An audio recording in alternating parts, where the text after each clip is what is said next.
مایوس مت ہو، اب قبولیت کی گھڑی زیادہ دور نہیں ہے۔ یقیناً کوئی بڑا معجزہ ہے تمہارے لیے، اسی لیے اللہ نے اب تک انتظار سے تھکنے نہیں دیا تمہیں۔ اللہ تمہاری حفاظت کے لیے دیری کر رہا ہے۔ آخرت اور دنیا کا پورا اختیار تو اللہ ہی کو ہے، اور ان قریب تمہارا پروردگار تمہیں اتنا دے گا کہ تم خوش ہو جاؤ گے، اور تم جیسا سوچو گے اللہ کو ویسا پاؤ گے۔ بے شک اللہ سینوں کے چھپے ہوئے رازوں سے واقف ہے۔ دعاؤں کے معاملات میں دل کا کہا ہی اللہ کا کہا ہوتا ہے۔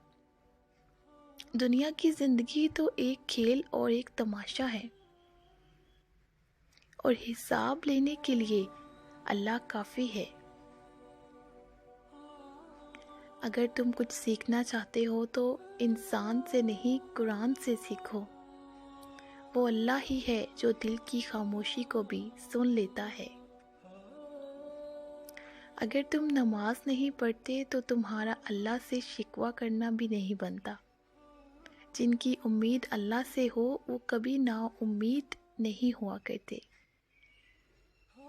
اللہ کی محبت کے سوا ہر محبت کو زوال ہے۔ تمہارا صبر ہی تمہاری سب سے بڑی طاقت ہے، اور تقدیریں اللہ کے ایک اشارے پر بدل جایا کرتی ہیں۔ تم یقین تو رکھو وہ بہتر لے کر بہترین دے گا۔ تم بس قبولیت کا یقین رکھو، کیسے ملے گا یہ سوچنا تمہارا کام نہیں۔ اللہ تعالیٰ لباس، رنگ و نسل کو نہیں دیکھتا بلکہ اعمال کو دیکھتا ہے۔ اللہ تمہیں ہی جو اتنا آزما رہا ہے، اس نے کچھ خاص تو تم میں دیکھا ہوگا۔ ایک دن آئے گا تمہارے ہر آنسو کے بعد صبر کا صلہ لکھ دیا جائے گا۔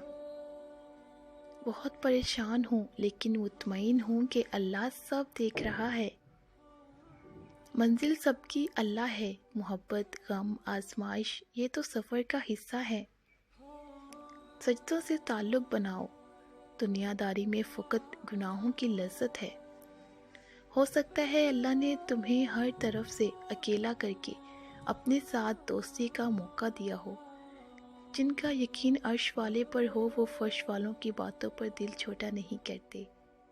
کیا نصیب ہوگا اس کا وقت تہجد جس کے انتظار میں ہے خدا بیٹھا۔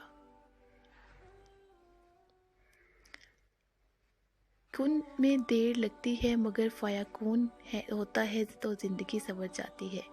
وہ جانتا ہے تو کتنی بار بکھرے ہو، وہ تمہارے بکھرے وجود کو بھی سمیٹ سکتا ہے۔ یہ ٹھوکریں تو معجزوں کی دین ہے، یہ زخم تو